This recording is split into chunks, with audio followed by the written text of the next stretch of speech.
to order the April 13th meeting of the Cary Town Council. And at this time, I'll recognize Councilmember Johnson for our ceremonial opening. Thank you, Mayor. April is Child Abuse Prevention Month, and I'm glad to bring some awareness to this topic. It's very near and dear to me. During Child Abuse Prevention Month, here in Wake County, our Child Welfare Division is trying to remind residents that everyone has a role in preventing child abuse and neglect. During the month of April, child welfare staff, they're emphasizing the necessity for communities like ours to work together.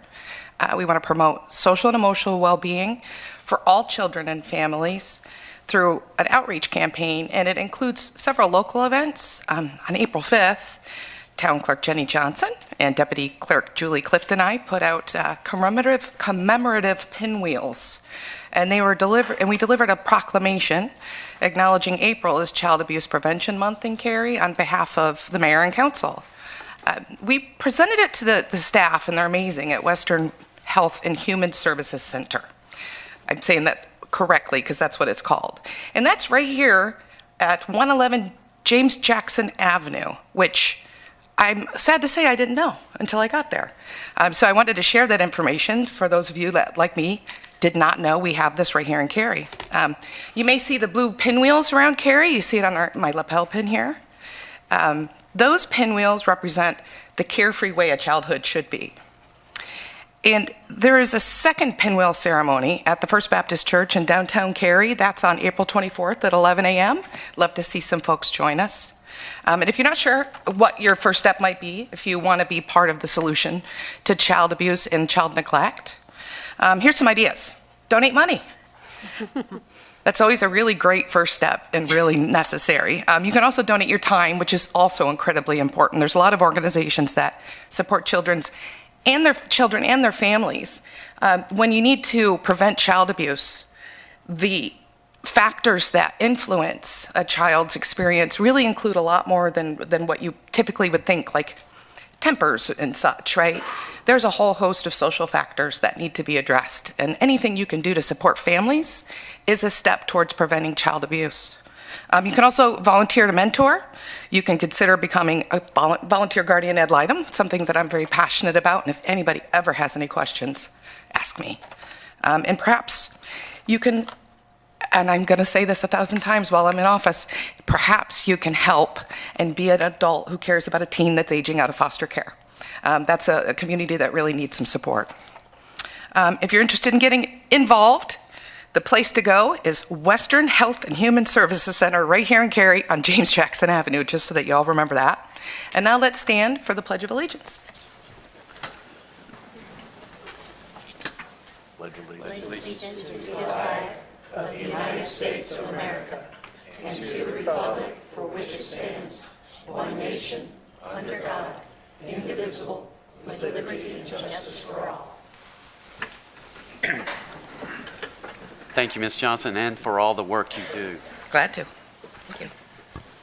First order of business is to adopt the agenda. Is there a motion to do so? So moved. Second. Motion and a second. Discussion. All in favor, please say aye. Aye. Any opposed? Motion carries unanimously. We are now at recognitions, reports, and presentations for tonight's meeting. And our first presentation is a pretty special one. It's the 35th anniversary of our sister cities. And we have visitors all the way from La Touquet, France, visiting with us here this evening. And so at this time, I'll invite Mee Hall Lynch to meet me at the podium along with some of our guests. Bonjour.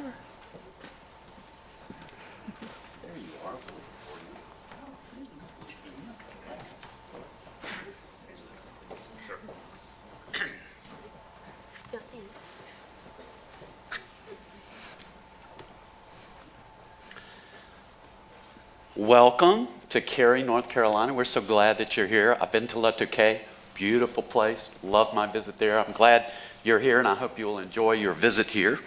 We're celebrating tonight a big milestone, 35 years of our Sister City program. And 35 years ago, it wasn't that cool to have a Sister Cities program. And to now, it's really cool. And a lot of that has to do with one of our council members who's been our liaison to sister cities for 34 of those 35 years, Jack Smith. Jack, thank you for doing this for so many years.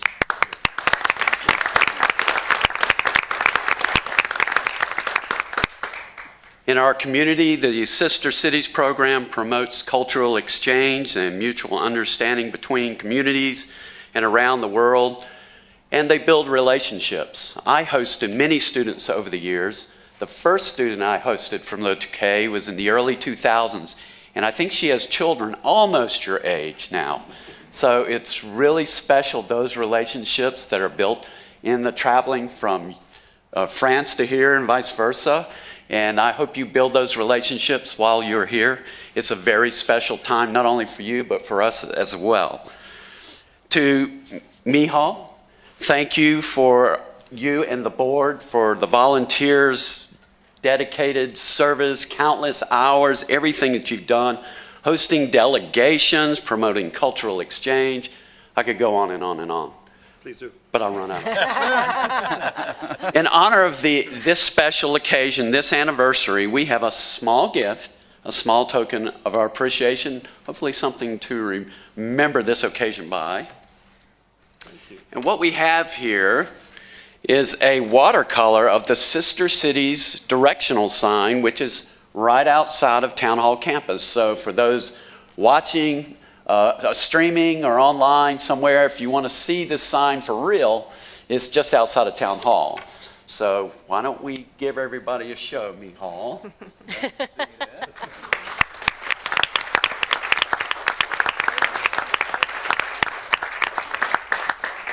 right, that one's yours. Thank you very much.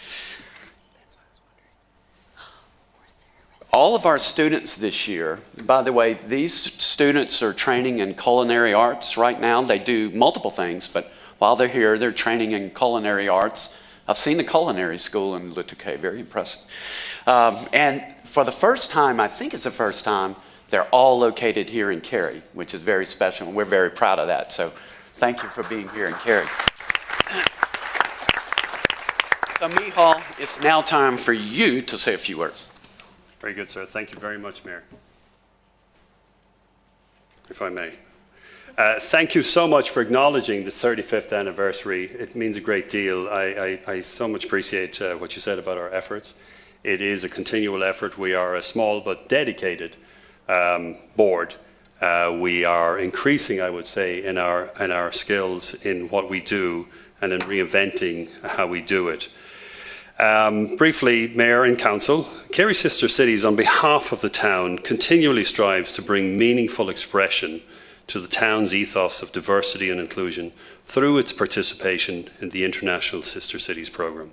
That programme, based on friendship and community, creates a dynamic for citizen diplomacy to enable our distant communities build and strengthen connections of our true commonalities as a global village.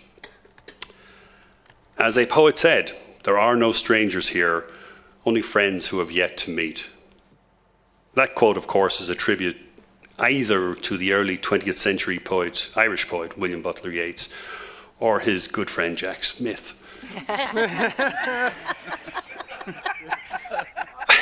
On behalf of our board, I would like to acknowledge our partnership in this particular programme with Le Touquet, through Wake Tech, and in particular Mr. Jeff Hadley, who has worked tirelessly on this programme for 31 years and always envisioned it being centred on Cary restaurants and businesses, and which we have actually achieved this year, as Mayor said, for the first time, due in no small measure to amazing efforts on behalf of our board, and this year with the support and help of the Cary Chamber of Commerce, and of course those downtown businesses who provide work placements for our visiting students.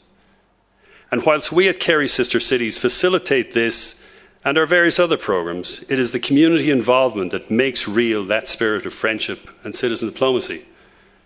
And in this instance, it is the host families who are also with us here tonight who make that real. And thank you to those host families who are here tonight as well. Please stand if you're present. Some are.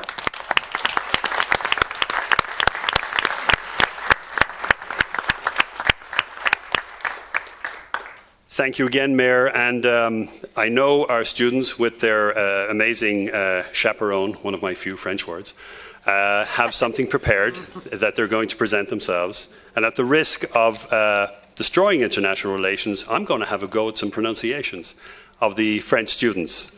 And so we have Alexis Daucher, Leo Lédé, Raphaël de Olivier, Louis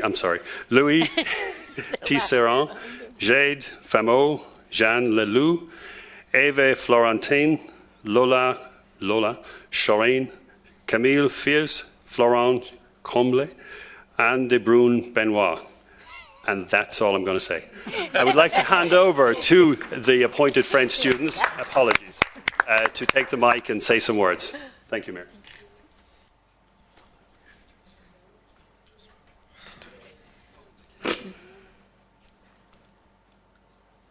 So, first of all, good afternoon, everyone.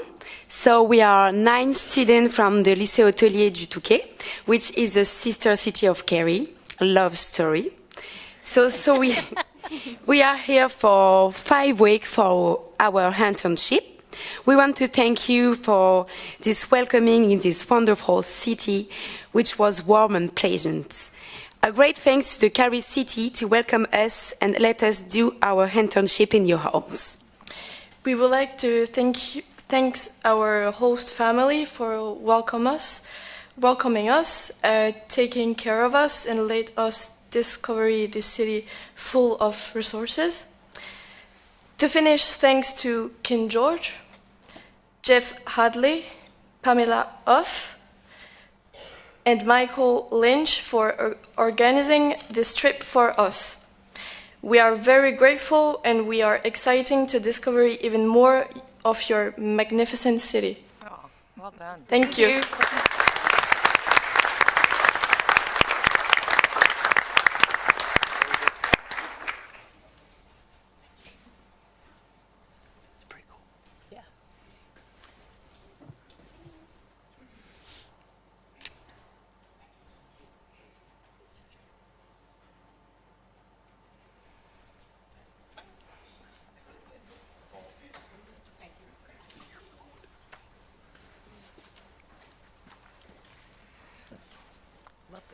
It's not often you get to see Jack Smith smile from ear to ear.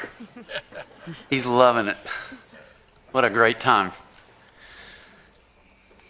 Okay, we move to our next item in reports and recognitions, and that's the town manager's update, and I'll call on Mr. Stiegel at this time. Thank you, Mr. Mayor, Council. Assistant Manager Shelley Kern and I attended the Wake County Managers Meeting. To remind the council, every town manager or city manager in Wake County meets on a bi-monthly basis to discuss issues of common interest. And so there were several this time. First and foremost, Wake County gave us an update on their food security plan. And I just think it's important for all of us that don't have to worry about where our next meal is to just stop and appreciate the blessing that is. And so I know we're very thankful that Wake County is working on coordinating efforts throughout the county to make sure that nobody in Wake County has to experience that moment. One thing that we learned through that is just how much donated food goes to waste, or just food in general, every day, every week in the county, and really trying to limit that number as much as possible. And although the scope of that problem is maybe not as large in Cary as it is in other parts of the county, we really want to play a very meaningful role in helping with that because we have the resources to do that.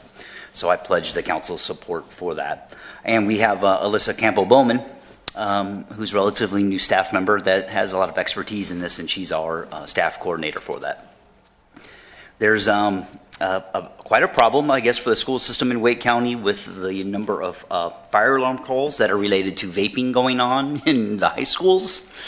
And so there's no easy answer for that. And as the council may be aware, after so many calls where there's not an actual fire, fines start to accrue.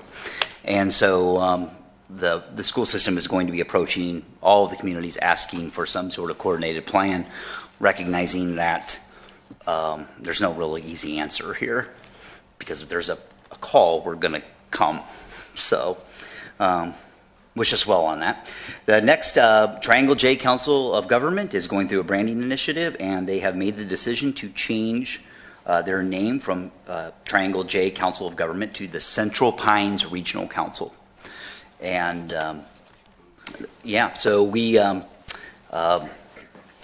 that decision has been made. We're not being asked to opine on it, which is good. I didn't want to go through another branding exercise, especially on behalf of somebody else. So, but we do certainly.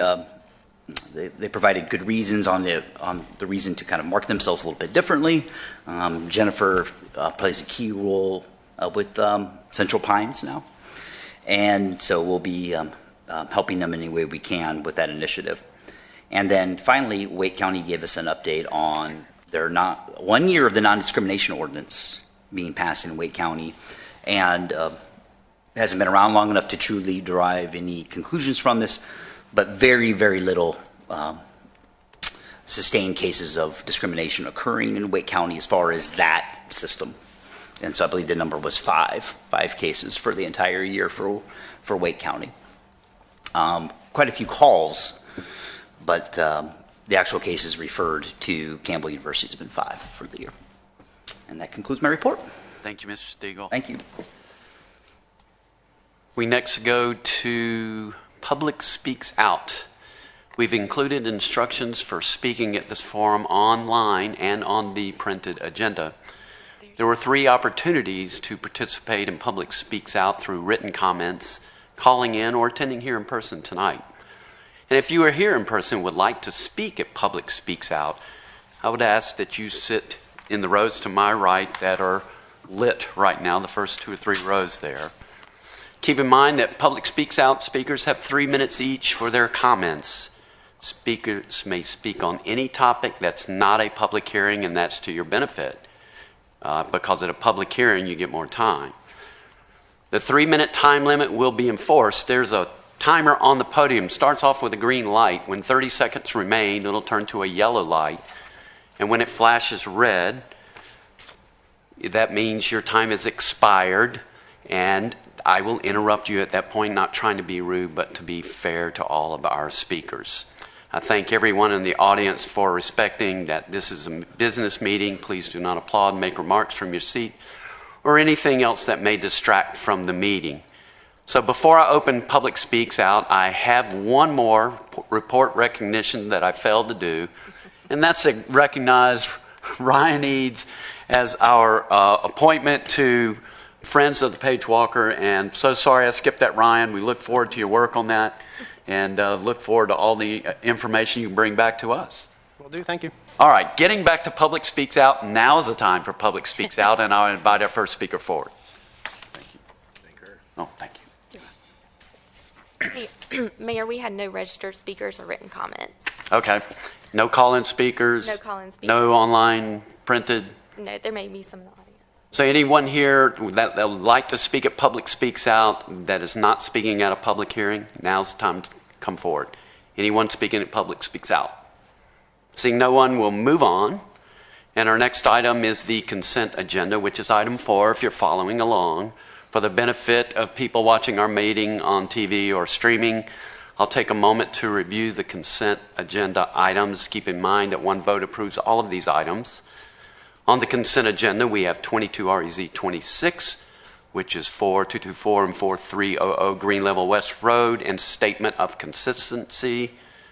22A22, which is the same address, which is the annexation.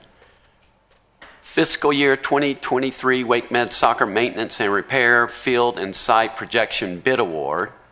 Interlocal agreement for provision of water service to 5925 Farm Pond Road in Apex. Ordinance amendment, electric assisted bicycles.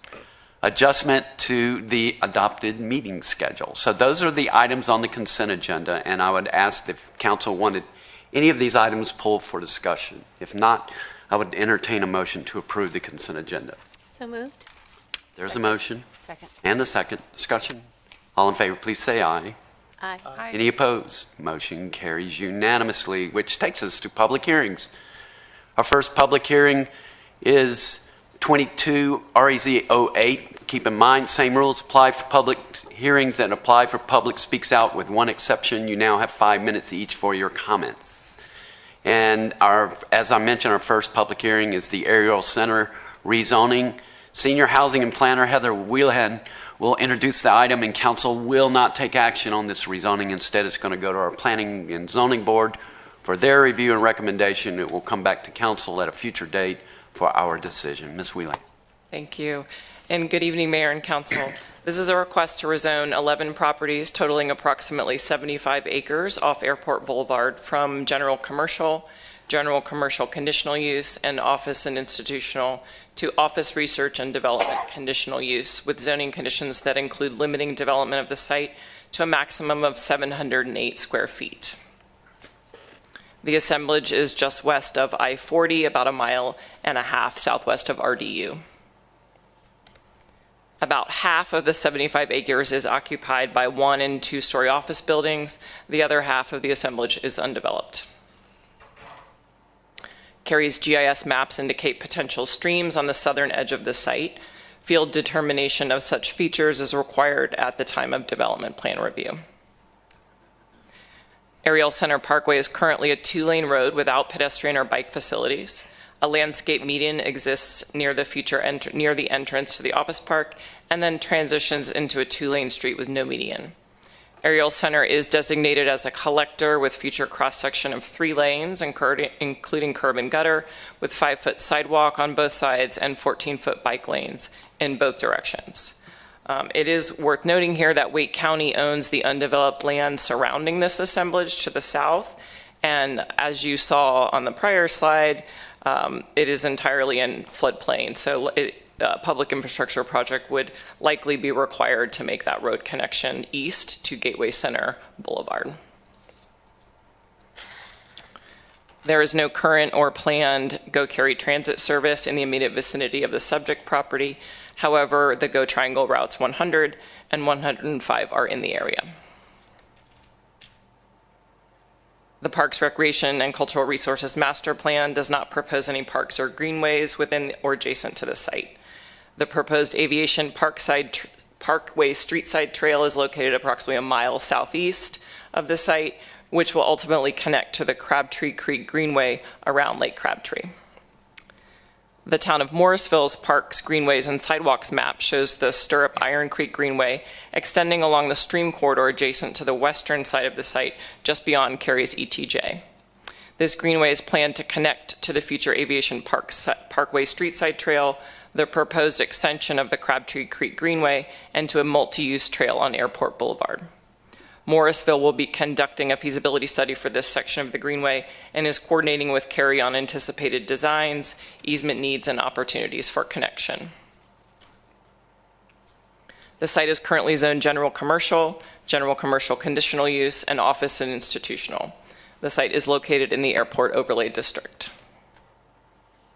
The applicant is proposing to rezone to office research and development conditional use, with the airport overlay to remain, and zoning conditions that include limiting development of the site to a maximum of 708 square feet and limiting medical office to 50,000 square feet.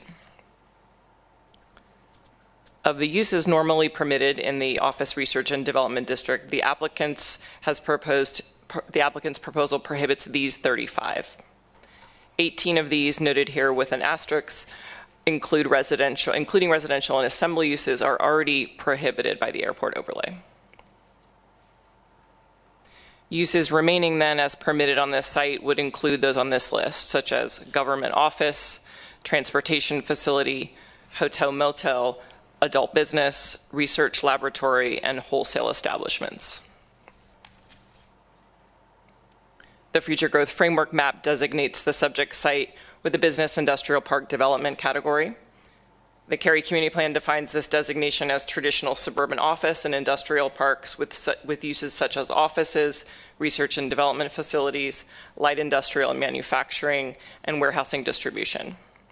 Office Research and Development District is noted as an appropriate zoning within this designation. In staff's preliminary analysis, we found that Cary Community Plan work and shape chapters are most relevant. The proposed rezoning would support the locational needs of new and expanding firms and reserve office park areas for office, research, and industrial uses. In terms of shape, the proposed rezoning could facilitate both redevelopment and infill. Additionally, allowing compatible uses within existing office areas helps provide appropriate transitions and opportunity for these non-residential uses.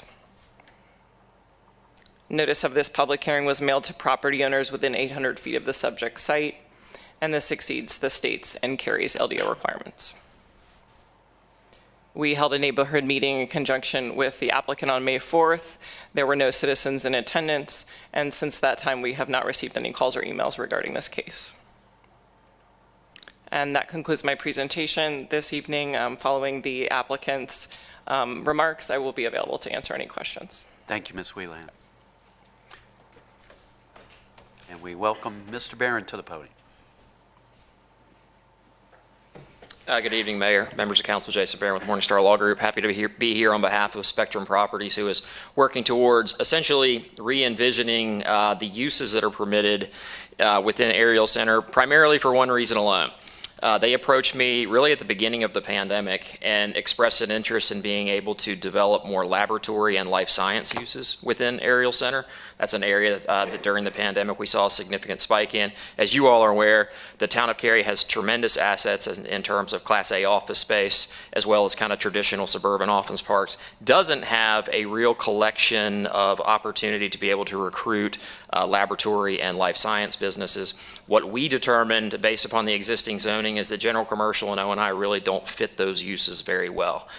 You can do some lab space within O&I and general commercial. You just can't do as much as we would like to see. So ultimately, the purpose behind this rezoning is to be able to entitle all of Ariel Center as well as the unbuilt portions for additional lab space and life science uses. So with that, I'm happy to answer any questions you may have until Ms. Wheelahan's presentation. I didn't realize that adult business was still one of the permitted uses. I'm happy to prohibit that one after the public hearing. But thank you all. Thank you, Mr. Barron. That's not life science? Okay, now's the time for public hearing 22 REZ08 Ariel Center Spectrum. And I'll call on the town clerk for any written comments or call-in or registered speakers. No written comments nor requests to speak. Okay. If you're in the audience and you would like to speak at this public hearing, now's your time, and I would invite the first speaker forward. Anyone to speak at this public hearing? Seeing no one, I'll close the public hearing, open it up to council members for questions or comments. Don's already made a good comment. This will go to our Planning and Zoning Board for their review and recommendation, and we will see this at a future date. Thank you, Ms. Wheelan. Thank you. Our next public hearing is 5.2, which is Act 29 Ordinance Amendments, Technical and Minor. Assistant Planning Director Katie Dry will introduce the item. Council will not take action on this item this evening. It will be referred to our Planning and Zoning Board for their review and recommendation and will return to us at a future date. Ms. Dry.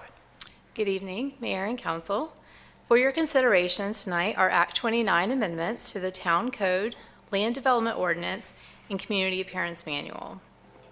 With Act amendments, we bring forward two types of amendments.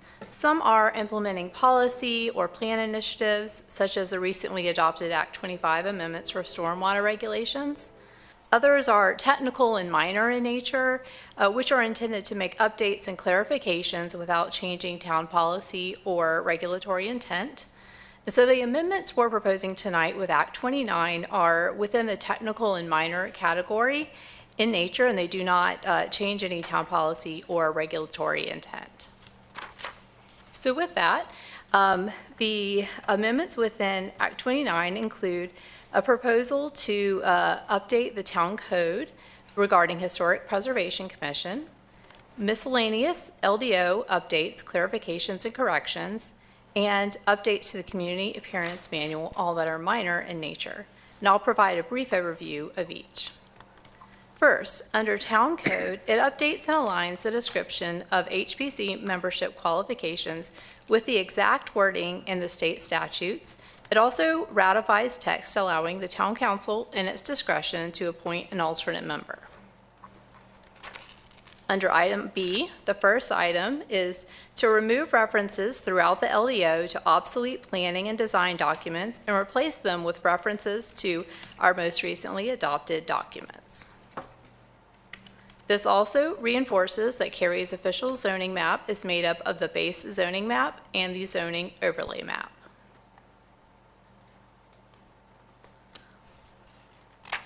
This also clarifies existing town center-related terminology and standards. These amendments include clarifying standards for expansion and reuse of non-conforming residential uses in the town center, correct the date when detached residential uses in some town center subdistricts became non-conforming, reiterate that non-conforming residential uses, once converted to a conforming use, can be converted or cannot be converted back to a residential use. It replaces the terminology for front setback with roadway setback to be consistent with terminology found in the LDO dimensional tables. It also removes a note from a table which is no longer relevant due to a previous amendment. This also updates definitions and removes obsolete and unneeded definitions from the ordinance. It will clarify that when an existing legally permitted single-unit detached dwelling encroaches into a currently required setback, a building permit may be issued for an alteration or an expansion of that dwelling as long as it does not increase the existing encroachment.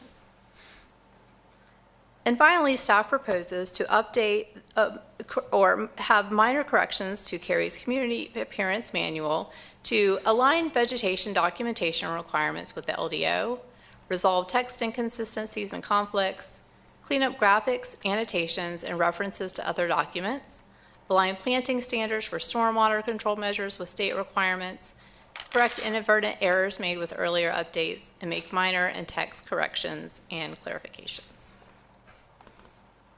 So this concludes my presentation. Following the public hearing, I'm available for any of your questions. Thank you, Ms. Dry. So now is the time for the public hearing for Act 29 ordinance amendments, and I'm going to call on our clerk once again to let us know about any call-in speakers, registered speakers, or any written comments. No written comments nor requests to speak. Okay. Now's the time for anyone in attendance, if you would like to speak at this public hearing, to come forward. Anyone to speak at this public hearing? Seeing no one, we'll close the public hearing. We'll send it to our Planning and Zoning Board for their review and recommendation. Unless council members have questions or comments before we do that? All right, it's on its way. Ms. Dry, thank you. Thank you. Our third public hearing is fiscal year 2023-2024 Community Development Block Grants, or we call them CDBG, Annual Action Plan and Funding Recommendation. And for this, I'm going to call on the Director of Housing and Community Projects, Morgan Manza, who will present this item, and no action is needed this evening. Ms. Manza. Thank you so much, and good evening, Council. Tonight's public hearing is for the fiscal year 2024 Community Development Block Grant, Annual Action Plan, and Funding Recommendations. This is an important opportunity for our residents to offer feedback on Cary's housing and community development needs as relates to our Annual Action Plan for CDBG funding. The CDBG program provides funds to support viable communities through projects that enable high-quality housing and a suitable living environment for lower-income families. We've been recipients of CDBG funds for close to 15 years and are grateful for the opportunity to invest in organizations and activities that help to make Cary an incredible place to live. HUD has recently announced that Cary is expected to receive $651,145 for the upcoming fiscal year. The public comment period began on March 29th and will conclude on May 1st. Thus far, we've hosted one public meeting at the Taylor Family YMCA, as well as focus groups with local stakeholders. From those meetings, staff received public comments focused on 3 areas: more funding for affordable housing to increase production and preserve existing affordable units, housing near transit, especially in connection to job centers, and homeless prevention programs to help people without stable housing or at risk of eviction. We will collect comments from tonight's public hearing and continue to solicit input from the community until the close of the public comment period. Here is a snapshot of where we are in the CDBG Annual Action Plan timeline. We launched this process of collecting housing and community development data in March, and as you can see, we have increased opportunities for public input to foster equity and accessibility in this planning process. While this is a mandatory public process for CDBG, as a staff report attachment, we also provided you with a comprehensive list of all eligible projects received during this grant cycle. As you may recall, you all chose to set aside American Rescue Plan Act dollars for housing affordability and nonprofits. We still have that funding available, along with general Cary funds that can be applied to the non-CDBG eligible projects. Following tonight's public hearing, staff will host one final public meeting to solicit public input from residents and local stakeholders. Once the public comment period closes on May 1st, all feedback will be incorporated into the annual action plan and fiscal year 2024 funding recommendations. The annual action plan will return to you, Town Council, in May for final action. When I return to you next month, you may allocate non-CDBG funds as well, or elect to review the non-CDBG proposals at a future date. So at this time, the public may comment on the fiscal year 2024 CDBG Annual Action Plan and funding recommendations. Following the public hearing, staff are available to answer any questions you may have. Thank you, Ms. Manza. So now's the time for the public hearing for fiscal year 2023-2024 CDBG Annual Action Plan and funding recommendations, and I'll call on our clerk to read any written comments, call on any registered speakers or call-in speakers. We had no written comments. We did have one registered speaker, Farah of the Cary Place Properties Committee.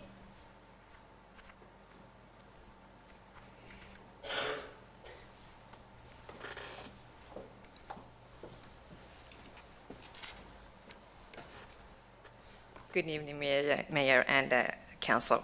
Thank you so much for your time. My name is Farah Prushayeti. I'm the volunteer for the 5 years at the Cary Place, the only nonprofit organization that provides temporary housing for the city of Cary. In the past 30 years, we've been going strong with your support, and we've been giving the temporary housing for the 500 residents of the Cary. And with your help, we were able to buy 13 homes, some condos, some duplexes, some single homes. And of course, they were not brand new, so they need some works, and we try to maintain it with the support of wonderful volunteers that we have. We have amazing contractor, realtors, manager that helping us to maintain these homes.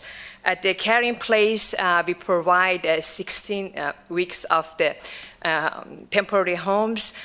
We give wonderful services, teach these amazing residents as far as how they can improve their income, how can they maintain their job. Basically, these are low-income homes, and they just need some guidance. Some of them have some mental issues. We support them. We have a youth program that we take care of them, and then we help them go through the transition of not being homeless, provide these temporary homes, and then put them in the permanent housing. With your help, again, we were able to get these homes, but now it's time for some of these homes to have some maintenance issues that we need to take care of them. And we are very particular as far as where we put our residents. We want to make sure they are in the safe environment, they are in good environment. Some of our homes, they're like a HVAC system is due for repairs, and some of you know it costs like between $8,000 to $12,000 for each of them. Some roofing, some new water heater, maintaining the pest control, some of the foundation, the plumbing, they're a little bit old, so we need to maintain them. So even though we have volunteers, we need some money.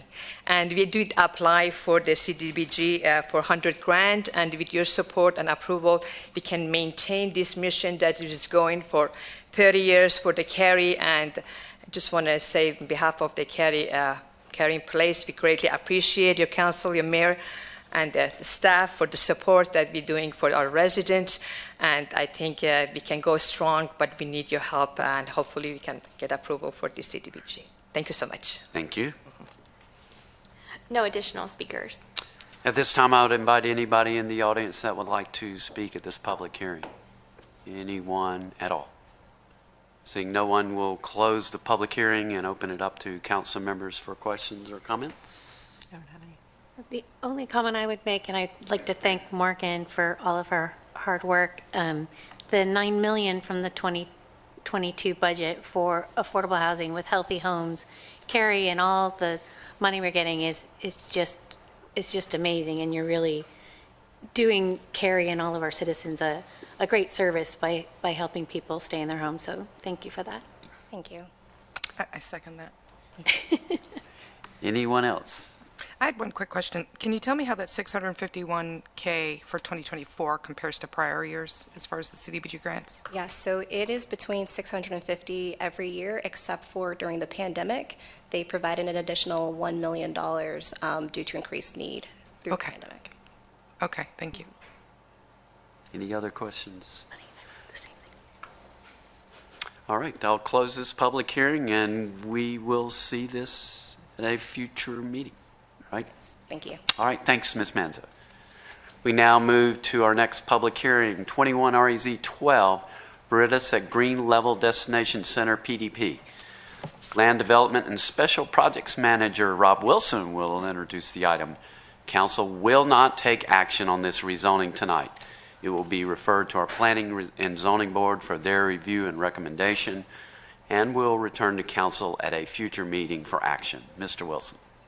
Good evening, Mayor and Council. Veritas is a proposal to rezone 5 properties totaling approximately 30 acres on Green Level West Road.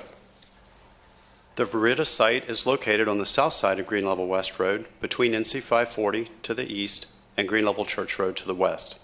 The site is adjacent to 2 other active rezonings. To the east, Duke Health is seeking a rezoning to add approximately 12 acres to their existing 70-acre site, to increase the amount of development on the northern part of their site, and to request additional modifications to the town's development standards. To the north, Belcanto is proposing a rezoning for a mixed-use development focusing predominantly on multifamily housing on their 35-acre site. Veritas is the first of these proposed rezonings to reach Council for a public hearing.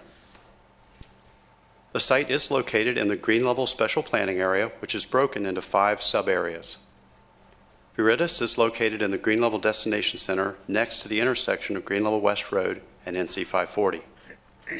Per the Imagine Cary Community Plan, destination centers are Cary's premier mixed-use centers that include an integrated mix of commercial, office, and residential uses, arranged in a walkable pattern with an active pedestrian realm where buildings front on streets. Destination centers are also intended to contain the greatest development intensities found in Cary. The Veritas site is currently located outside of Cary's corporate limits and ETJ, and is zoned Wake County Residential 40 watershed. Annexation will be required prior to rezoning. This evening's public hearing is for the rezoning proposal only, and Council will see the annexation at a later date. The site is proposed to be rezoned to Mixed Use District, or MXD, with a preliminary development plan and design guidebook. The site would also be rezoned with the Mixed Use Overlay District and the Watershed Protection Overlay District. The property's southern boundary runs along the White Oak Creek corridor. Additionally, Cary's GIS maps indicate potential streams and jurisdictional features on the site. Field determination of such features is required at time of development plan review. The White Oak Greenway runs along the southern portion of the site as it extends from the American Tobacco Trail to Bond Park. As part of the proposed rezoning, the applicant is proposing to provide 3 connections to the Greenway.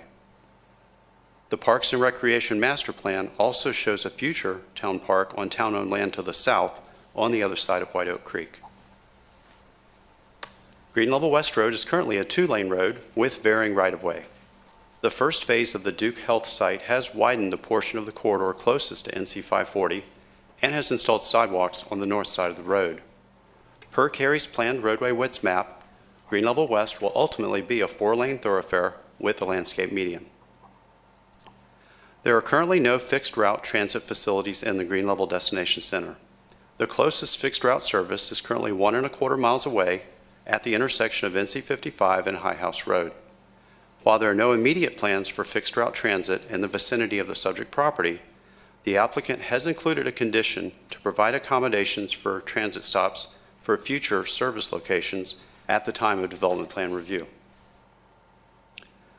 There are presently overhead utility lines along the subject site's frontage on Green Level West Road. Per the LDO, all utility lines are required to be installed underground unless such placement is prohibited. Duke Energy has historically indicated that they are not able to bury segments of line underground when they're less than 1,000 feet in length. With this site's approximately 980 feet of frontage and the anticipation of the destination center being a very urban setting, staff will coordinate with Duke Energy and the developer regarding this issue when detailed plans for utility installation are prepared during the development plan review process. Viridis has a preliminary development plan that identifies access and circulation for the site, permitted land uses and densities, and includes many other zoning conditions. Regarding access and circulation, Viridis proposes to provide the southern leg, identified here as Street A in red. This will be the first leg to a signalized full movement intersection west of NC 540. Viridis also proposes to connect to Street E on the adjacent Duke Health site, allowing the southern portion of the Duke Health development to have important access to Street A and a signalized full movement intersection.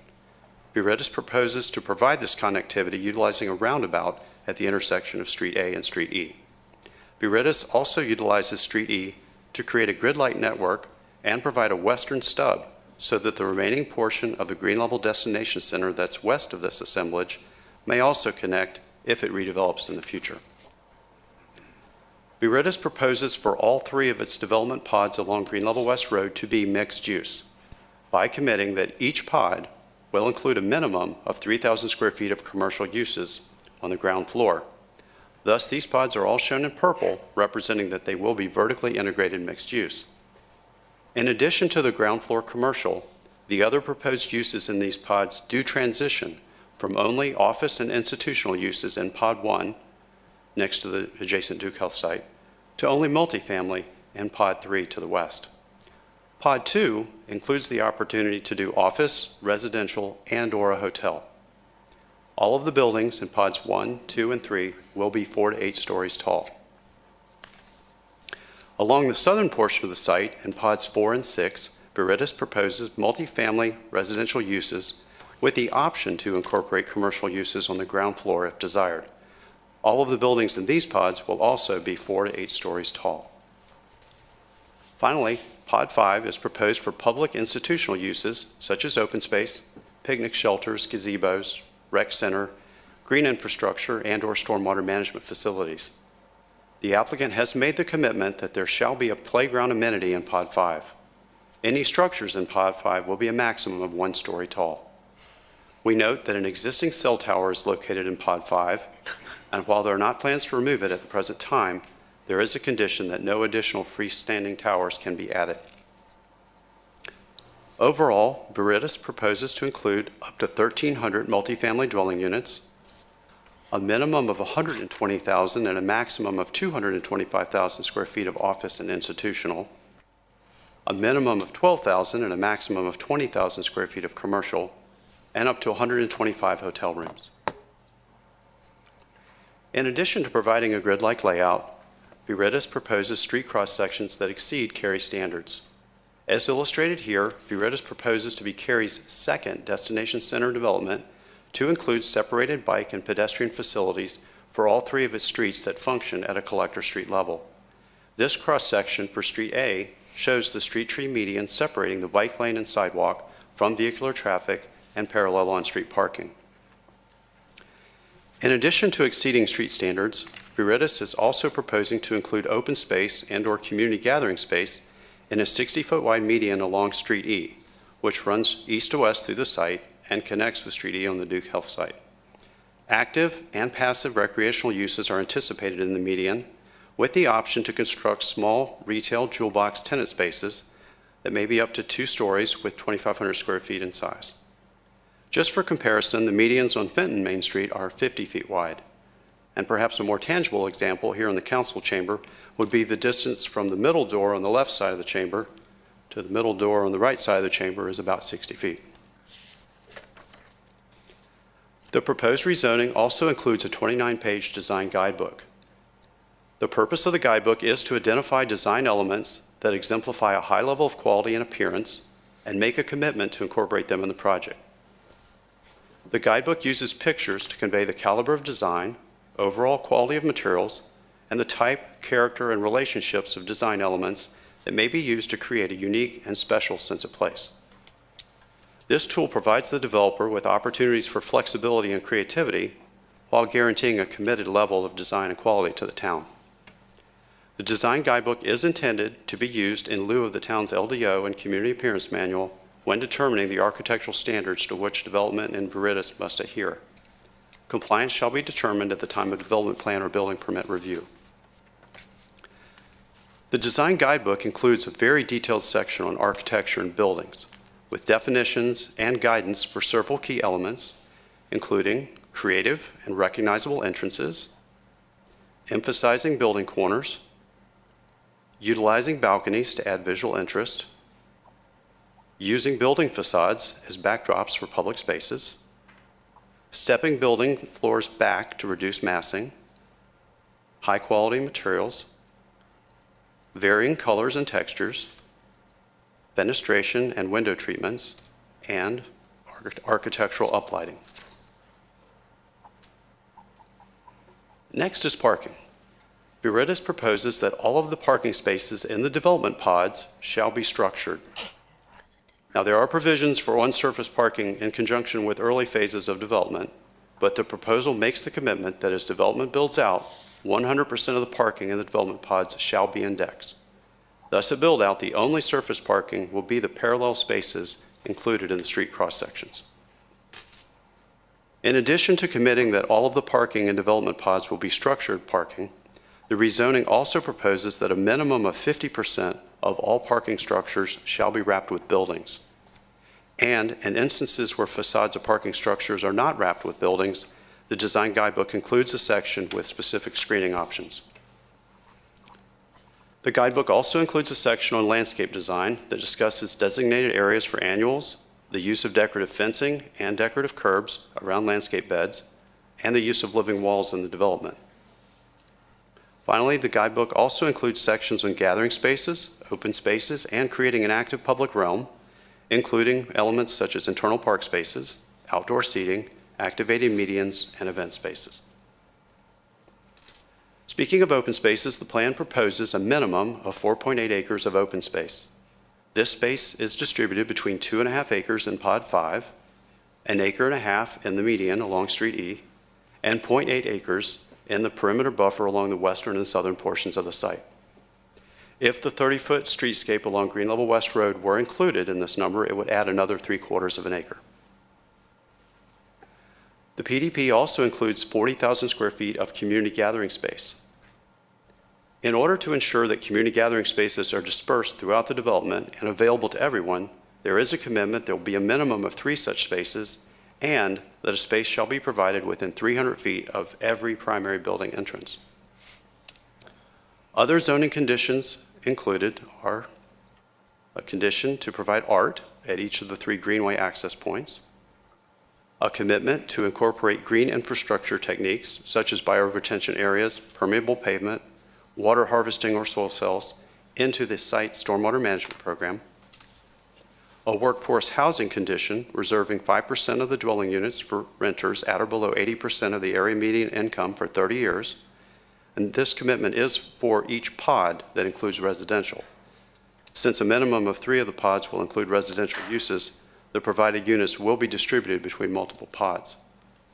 There are also commitments for a minimum of 50 EV charging stations with criteria to distribute them across the site, utilizing LED lighting for all on-site parking areas, and providing recycling stations at for each development pod.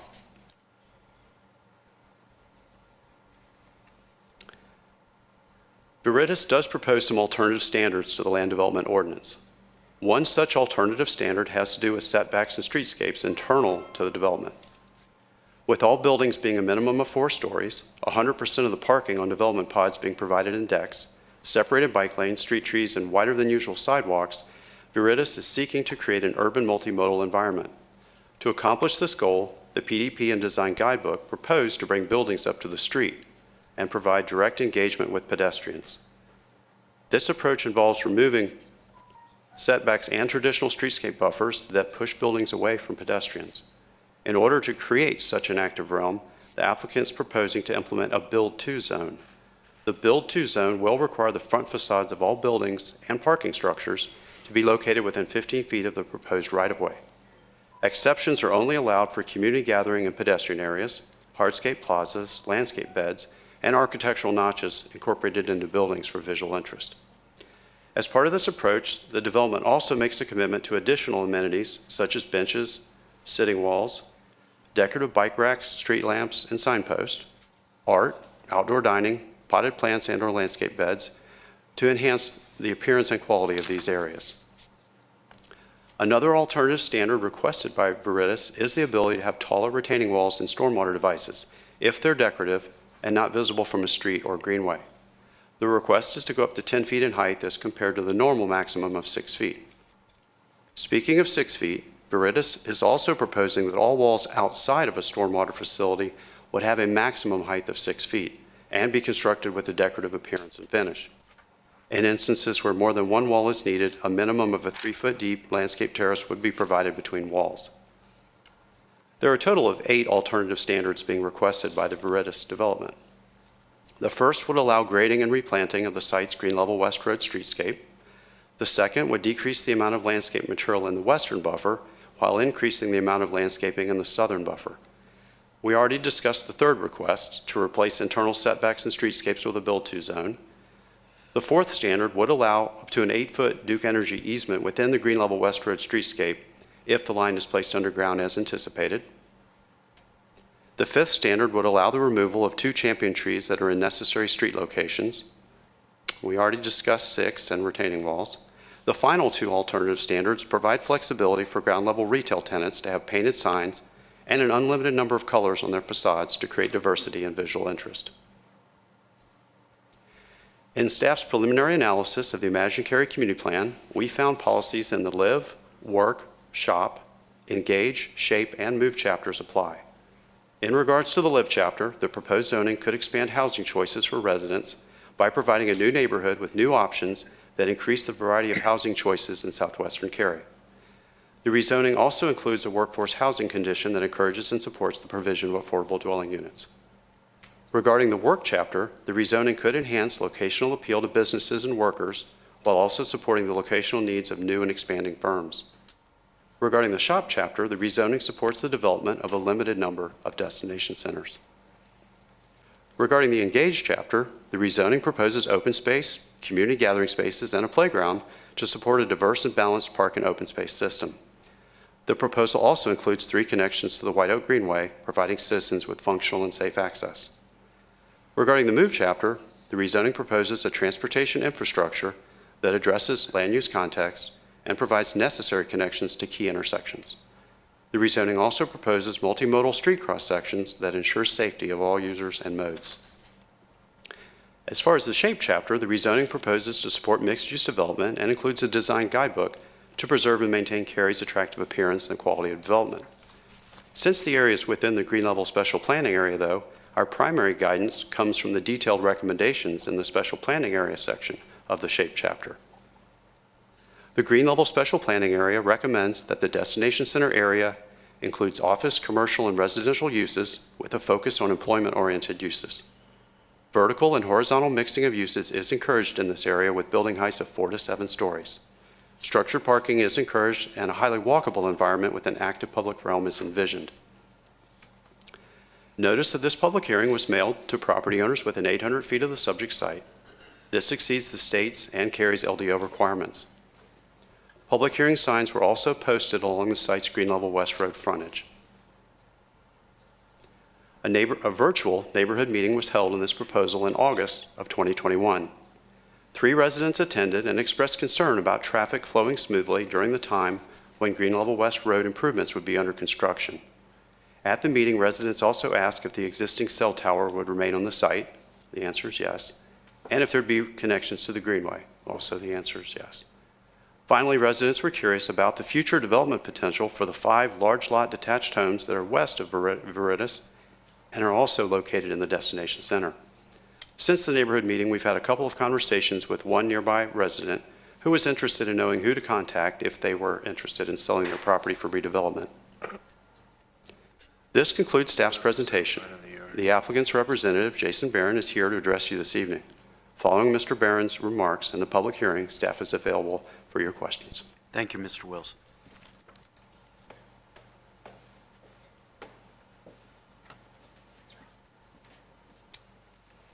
Good evening again, Mayor and Council. Jason Barron with Morningstar Law Group.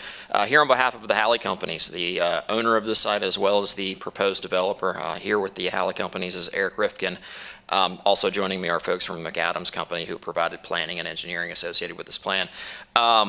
And as always, Mr. Wilson's done a very thorough job with the staff report as well as the presentation, providing the big picture associated with this, the development as well as the nitty-gritty details. I will tell you, Mr. Rifkin has either been my most or least favorite client to work with in the town, and I can't figure out which one it is, because every time the staff asked for something, I had nothing to do. He was like, that's a great idea.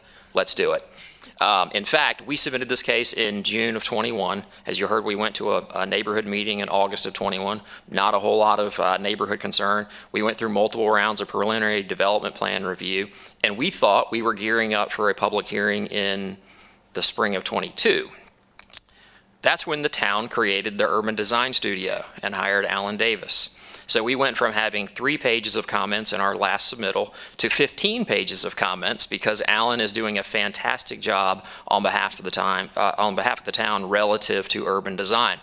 And instead of my client saying, oh my gosh, we can't deal with this, we were getting ready to go to public hearing, Eric said, no, this is great. Let's work with them. Let's figure out a way to make the plan a better plan. And that's exactly what happened. And a lot of the components of the plan that you see before you tonight are really a product of a very collaborative effort between Halley Companies and the Urban Design Studio and Alan, as well as Rob and the rest of the team, to make it a plan that fits with what Cary wants to see, not only from a destination center standpoint, not only from a special planning area standpoint, but from what the town is starting to see from a quality of mixed use standpoint. And I think that the plan really does that. As you recall, this site was a portion of the sites that came to you all in the work session that you had back in December. And this is kind of the mixed use district. If you recall, the 3 parties that are involved there, Duke Health, Belcanto, and Halley, all got together and said, hey, let's figure out what does the special planning area say, and let's figure out who's doing what. And it's a really unique opportunity, as we talked about back then, to make sure that what gets entitled here is in fact consistent with what the town wants to see in the Cary Community Plan. This is a portion of that mixed use district. And so what you're seeing tonight is essentially the embodiment of what was presented to you back in December. As Rob mentioned, the site is proposing vertically integrated mixed use up along the Green Level West corridor. Those are pods 1, 2, and 3. Pod 1 can't have any residential. That's going to be an office pod with potential for commercial on the bottom, and then pods 2 and 3 will be residential. I think we're getting ready to restart the computer if we're not careful. But with residential above retail in pods 2 and 3, and then the possibility of doing the same in pods 4 and 6. As it relates to kind of the conditions of the case, it really kind of has everything. You know, it's got 100% structured parking, which I can't believe that was an agreement that they did. But again, that's the embodiment of the urban design that they really are trying to achieve here. And that is they don't want to have, a lot of surface parking, unnecessary surface parking. Obviously, there's a commitment with respect to workforce housing that's consistent with what the town has seen in other cases. There's a commitment to green infrastructure as part of the plan. There's a commitment to providing cycle tracks, which again, kudos to the town and the town staff for saying, hey, this is a priority of the town. Let's figure out a way to make it happen here. You know, it really kind of checks a lot of the boxes that I feel like the town has been looking for. And I have got a client who has been listening to everyone in the process, maybe not so much me. I'm always looking for something to argue about because they have really done a good job. The last thing I want to talk about, and I think, beautiful, I did it. I want to talk a little bit about the linear park that's been designed into this plan. I mean, in Halley's mind, this is the core of the development. It ties everything together. It just, it doesn't just function in a way that allows for traffic to kind of make its way through the site. That linear park is designed to be the primary public gathering area for the entire development. By way of scale, you know, Mr. Wilson mentioned the fact that this is 60 feet wide and the one at Fenton is 50 feet wide. If you're familiar with the one at Fenton in front of where the theater is, the total acreage of that green space, which is a dynamic green space, it's a really well done area, that's a little less than a half an acre. The linear green space that's part of this project is over an acre and a half, or roughly an acre and a half. So this is about 3 times the size of that green space that's in the middle of Fenton. And it really will serve as the opportunity for folks, whether they're living there, whether they're shopping there, whether they're working there, to get out and experience this mixed-use area. As was mentioned, there's jewel box retail, which is definitely a term that existed before the last 2 years. But there will be jewel box retail in that linear park to be able to provide, you know, complementary services. But ultimately, I can't give enough credit to the Urban Design Studio and the work that was done by Mr. Davis, Mr. Wilson, and the rest of the team, as well as my client. We're excited to move forward with this. We're excited to be the first project that kind of gets out of the review process in the Green Level West Destination Center, and look forward to you all's feedback and continuing through the process. Thank you. Thank you, Mr. Barron.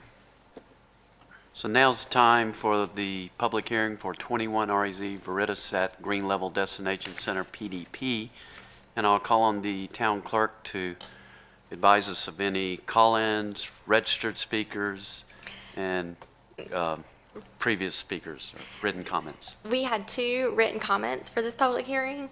The first one from Lisa Mead, who suggested the following: affordable housing requirement be included, extending existing sidewalk, increase transit opportunity, and create a right turn lane on Green Level West Road. The second written comment was from Matthew Mead, who requested improvements for bicycle and pedestrian access to the area, including asking council to consider connections of surrounding greenways and bike paths to the White Oak Greenway. And that concludes our written comments, and we had no registered speakers. Very well. If anyone is in attendance that would like to speak, now's your time to speak at the public hearing. I have a loud enough voice, I could probably do it without the mic. Can you move to your left, please? Thank you. Hello, thank you, Mayor and Council, and Rob Wilson, who I've talked to numerous times. Could you give us your name for the record, please? Kelly Jackson. Thank you. KC Farm Road. So I'm to the left of number 3, and one of the 5 existing houses that are there. So I had a couple questions that the neighbors have sent me as kind of the spokesperson tonight. Is on, I guess it's Street D, what kind of buffers will be in place to provide some kind of structure to, I guess, shield for a 4 to 5 story housing development that will overlook the existing residential home? And then my second largest, and I don't know how the council can help, and this is just a concern already, is the traffic along Green Level. It going to 4 lanes when I'm already having to cross 2 lanes to get to my mailbox and back. It's like playing Frogger every day. So I have already gone to the Postal Service to ask if they can move the mailboxes, which they're like, no, we can't do it. I don't know what else to do. Don't know if there can be support from the town of Cary to say, once 4 lanes go in, we need to move the mailboxes to the existing side of the neighbors.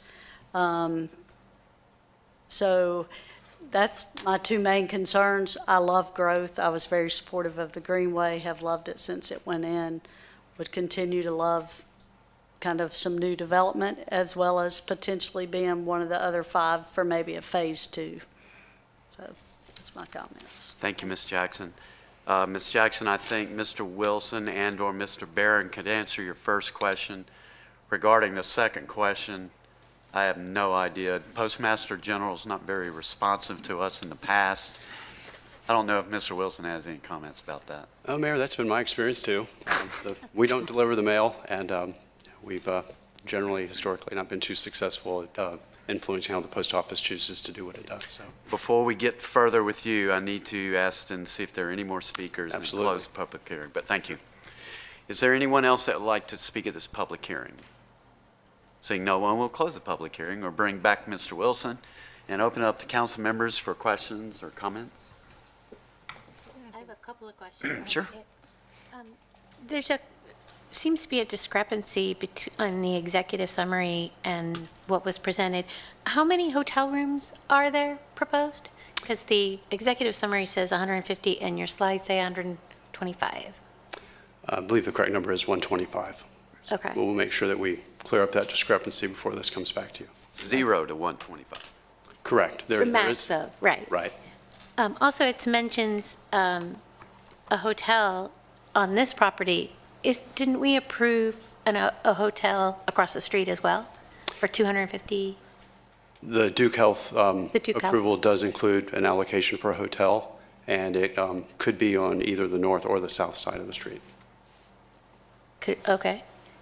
And then the last question I had was the recommendation for the destination center said that recommended 4 to 7 stories. Yet, is it true that this particular rezoning is requesting 4 to 8? That's correct. Okay. Great. Thank you. You're welcome. Other questions or comments? I have questions and impressions. First of all, is there still going to be a pedestrian tunnel between this property or the Duke's property to the north? The Duke Health rezoning, the adjacent Duke Health rezoning does include such a condition. Okay. There is some language here that if that, as you exit the tunnel and head south, ultimately looking to connect to the Greenway, there is some language that if that path needs to be shared between the two properties, that could occur. Okay, so just to understand, it will not be coming across Green Level West Road adjacent to this property, but to the one that's to the east? That's correct. It's the actual tunnel location is just east of Okay. the eastern property line for this site. Okay, all righty. And is there any kind of buffer? It does not appear that there's any kind of buffer between that road that's in yellow, that north-south road, and then the property to its west. Is there any kind of buffer or screening there? There is no buffer proposed at this time. There was a lot of discussion between staff and the applicant. If there were a buffer, it could function as a spite strip at such time when the remainder of the destination center comes along. And the thought was that that could be very counterproductive to the long-term, development of the destination center. So, Okay, so the idea is we don't put a buffer in because we think the land to the west is going to develop. and then that leaves them with the ability to access the street and, create an active realm, just as Viridis is proposing to do. Whereas if there were a buffer that were placed there and that was under the ownership of this property owner, that could be problematic when the adjacent developer, if someone were to come in and propose development of the adjacent property or assemblage of properties. So you can't put in a buffer until that happens and then say this buffer is in existence until development to the west, and when that happens, then this is converted to The streetscape plantings. We can certainly take a look at that issue and follow up with you as part of when the staff report returns. Okay. I was a little disappointed to know that the minimum the commercial would be 12,000 to 20,000 square feet. That's for the whole property, is 12,000 to 20,000? That's correct. So help us understand kind of like what that equates to. It's like shoe boxes, or how big? I'm going to see if the applicant, if Mr. Barron would like to speak to their development program. While he's coming down, I can ask other questions. Sure. Tell me a little bit why they need this waiver on the retaining wall to 10 feet, because, I have kind of like a sticking point about the safety of that. Well, as you know, stormwater facilities are the only place we actually have a maximum height on retaining walls. And they're looking for a little bit of flexibility where the walls would not be visible from a street or a greenway, whether public or private. And they're just looking to, I think, have a little more efficient use of space in those facilities while still providing the intended environmental function. Okay. And then in exchange, they're looking to provide a limitation across the rest of the site where normally there would be no limitation. So. Okay. I think I'll just reiterate my position on this. I think tall retaining walls are a safety threat to children especially, but to other people as well. And I know you say, well, no child's going to play next to that retention pond, but I don't believe it because I was a kid and I would have. So it's not for aesthetics that I think that we should have that step back. It's for safety. So whether it's seen or not, I think it's an important element. And then my last real thing that kind of stuck out at me, well, actually two, utility wires were 980 feet, linear feet. And then once Duke is added, then we have how many feet? I mean, not Duke Hospital, will Duke Energy be looking at this and looking at them in total and saying, yeah, you exceed the 1,000 feet, we can bury these lines? We're certainly hoping that's how it plays out. Utility lines really are a development plan detail until you begin to put together construction details. But it's, the staff certainly hopes that that would be the desired outcome, that the destination center frontage along Green Level West Road has underground utility lines, and that's what we're going to be doing our best to work towards. Okay, and then, so my last thing before Mr. Barron comes up, the cell tower, generally how tall is a cell tower? I mean, we're having buildings that could be potentially 8 stories high. Usually cell towers are typically anywhere from about 110 to 160 feet. They vary depending on the number of carriers. I don't know the exact height of the one located on the site. Okay. I didn't know if it was an option to move it to on top of one of these tall buildings so that we don't have just the standalone. That might be a good question for the applicant. Yeah. Hey, applicant. Yeah, I want to hear the answer to that one. I'm going to start with the first question related to the amount of retail. The typical retailer in a location like this, in a vertically integrated mixed-use location, for like a boutique salon or something along those lines, is about 1,500 square feet. They range anywhere from like 12, sometimes up to 2. Periodically, you'll see a restaurant expand into 3. If you've been to M Sushi over at Fenton, that's far smaller than 1,500 square feet. And so the long and short of it is they feel like 22,000 is an appropriate amount to allow for roughly between 12 to 15 retailers along that linear park to create kind of that active realm that they're looking for. Okay, and that's their intent, is to line that linear park with first floor non-residential. That's right. Yep, because again, that's where they see kind of the focus of activity being, and you can't park anywhere else other than in the parking decks, and that's where everybody congregates. So that's where they see the activation happening, is in that area. Are they willing to make that a condition that the buildings, all of the buildings will have their first floor dedicated to non-residential uses of some kind or something like that? I can talk to my client about it. I may want to be careful about how we craft that, but I don't think there's any problem. We already have a minimum commitment with respect to vertically integrated mixed use in all of those pods.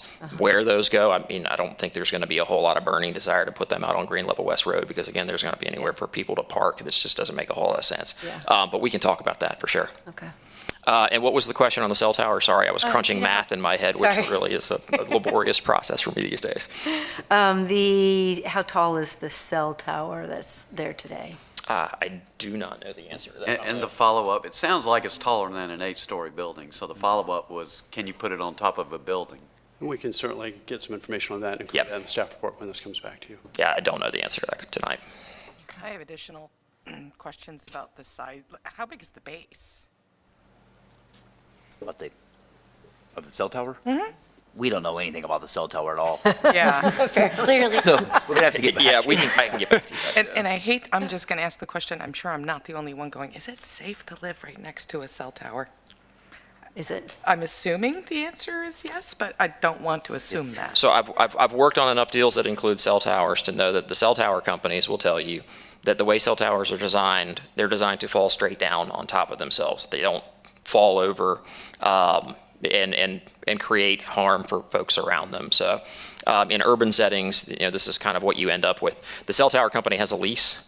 They have the right to be there, and we're kind of working around that fixed component. Now, oftentimes you can put them on the top of buildings. That creates some challenges associated with how you have to build that building. That dramatically increases the cost of doing business from a structural standpoint. But that's something I can certainly take up with my client. Could definitely get questions answered for you relative to the geometry of the tower that's there, and then we can follow up on that. Other questions? Thoughts? I have several. Okay, go for it. I'm curious, I'm really pleased to see the 5% affordable housing in there and for 30 years.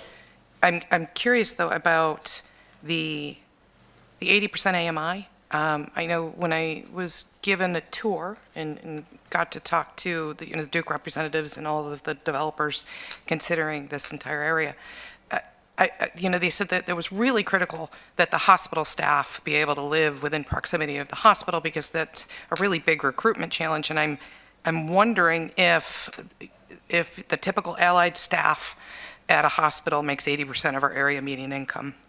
So I'm asking if that's an adequate threshold. And I'm guessing it needs to be a little bit lower to satisfy what I heard to be one of the critical needs to have this, these residential units right there at the campus. So I just wanted to ask that question and maybe ask if we could, consider adding a little bit at that maybe 60 to 80% band. I think, you were talking about, a better mixed project here, and I think a better mix of incomes there might suit the purposes that they stated that this housing is really intended to serve. And I know, I was really moved by the presentation and the fact that they made a really good case for why we want these individuals working at this hospital and serving at the hospital to be able to live right there, and why that was super critical to that. So I wanted to share my thoughts on that. But I was really pleased to see that in there.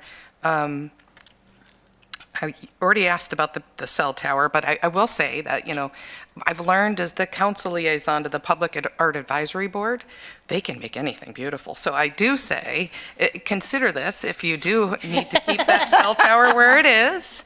As their liaison, I can promise you they would have some really terrific input on how you could make it the most dazzling cell tower ever. We're picturing the Eiffel Tower as you talk. Oh, I'm telling you, they're a great bunch, and they could make it something, instead of something to work around, they could make it something beautiful that's integrated into the project, and everybody's going to want to sell the tower in the middle of their project when they're done with it. So I'm actually being serious. They're really that good. No, that's why it's funny. Yeah. The separated bike lanes are fantastic, absolutely fantastic. And I wanted to ask about 50 EV charging stations for 1,300 units and 125 potential hotel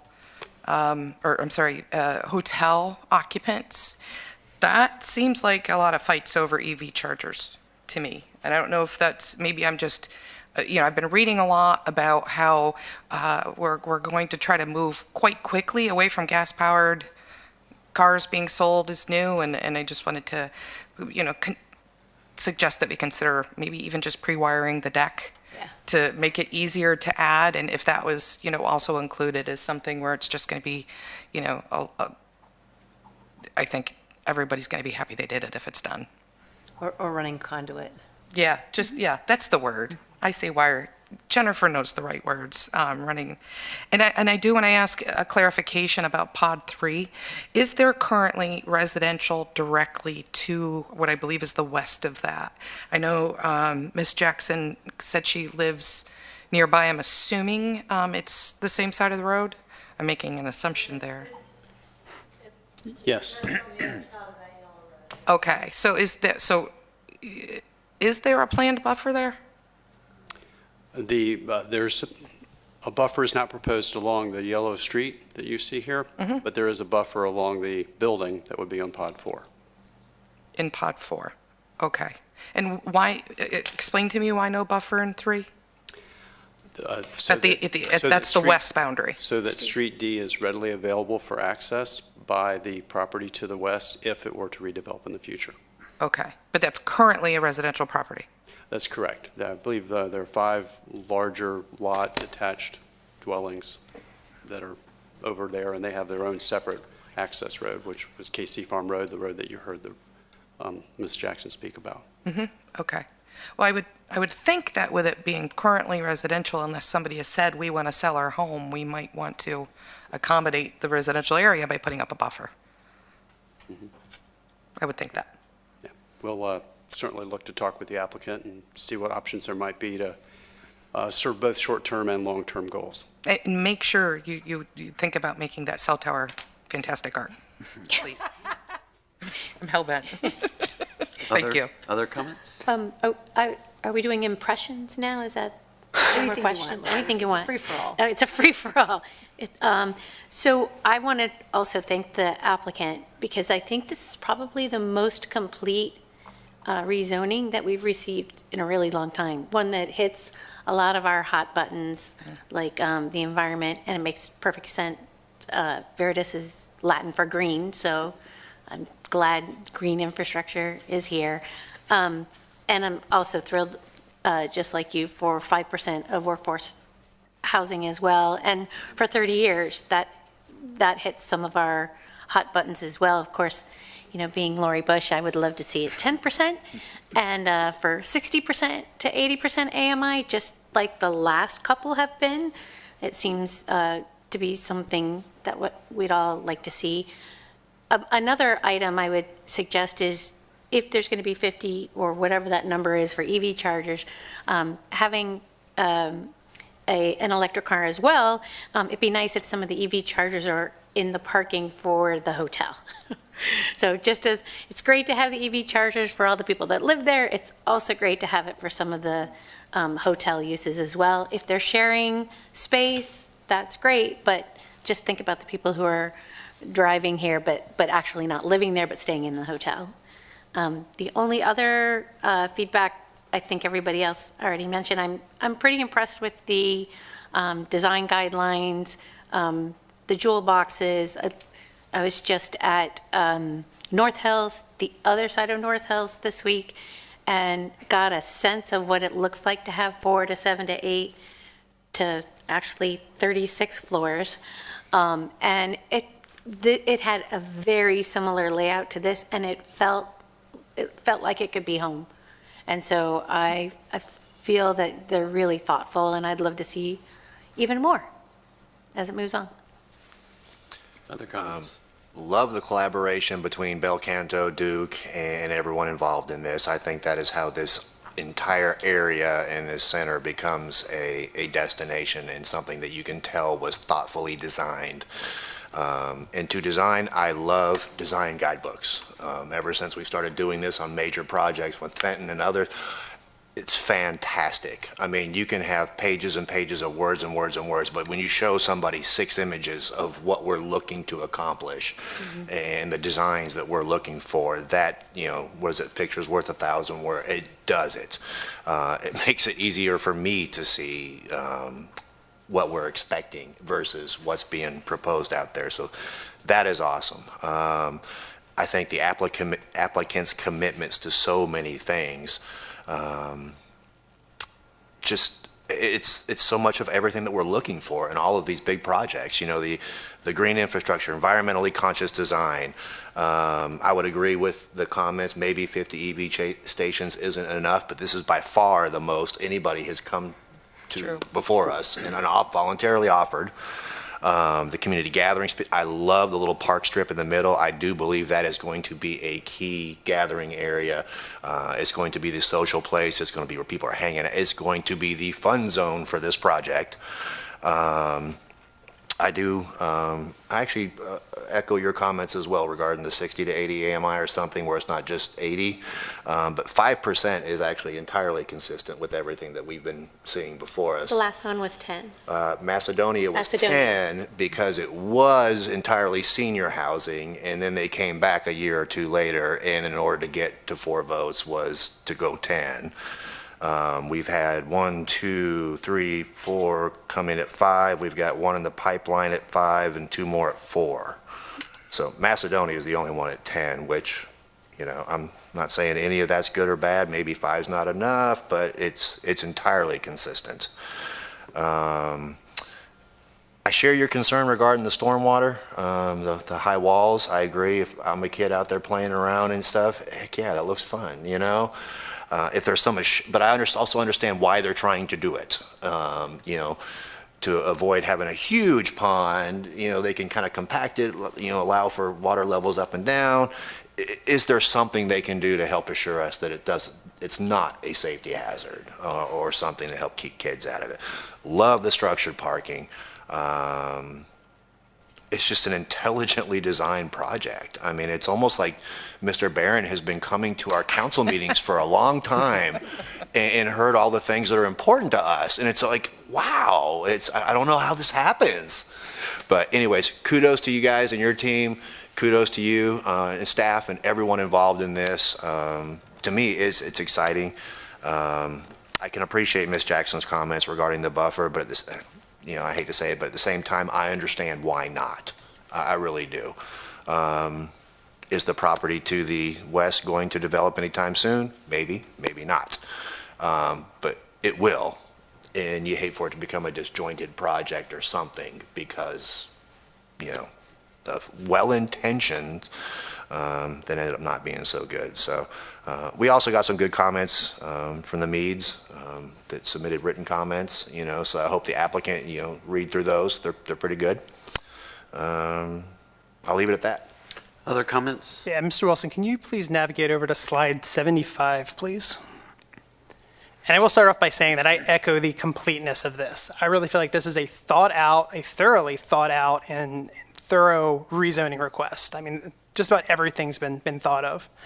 I do have some general concerns. The first of which is when we look at Cary as a whole, we have places like Regency, we have places like Weston. But when we look at the western part of Cary, we have no employment center. There's definitely a lack of employment out there. The idea in our Imagine Cary plan was for this destination center to truly be that employment center for Western Cary.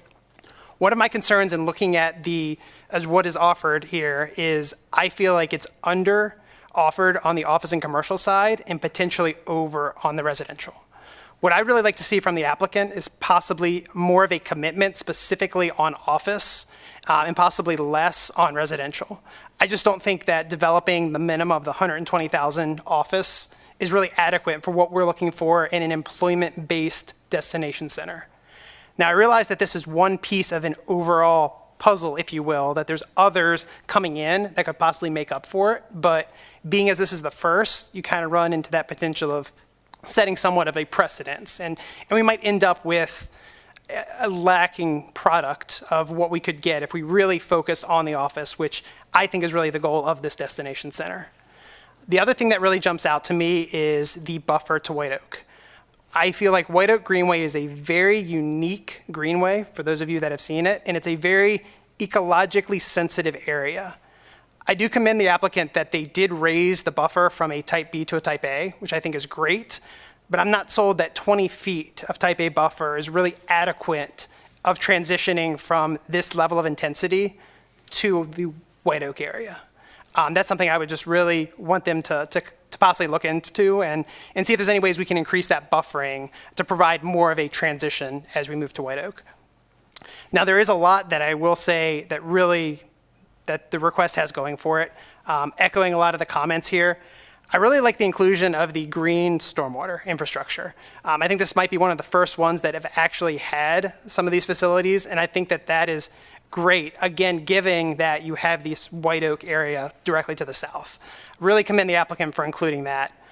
One thing that I think that would be cool to see is when the Imagine Cary plan was being put together, one of the ideas for this destination center was the inclusion of green roofs. Ultimately, that was removed from the Imagine Cary plan, but I think this is a great opportunity for at least this development to have some type of green roof aspect to it. So just to kind of throw out there for the applicant, that I really think that would kind of have a lot of synergy with the other green-focused initiatives and conditions that are being offered here. I also like the vertical integration. Huge fan of that. I think if it's done well, it's done well. I mean, you look no further than Fenton to see a very good case of that, and I applaud the applicant for doing that here, and I really wish that we saw more of vertically integrated structures around Cary.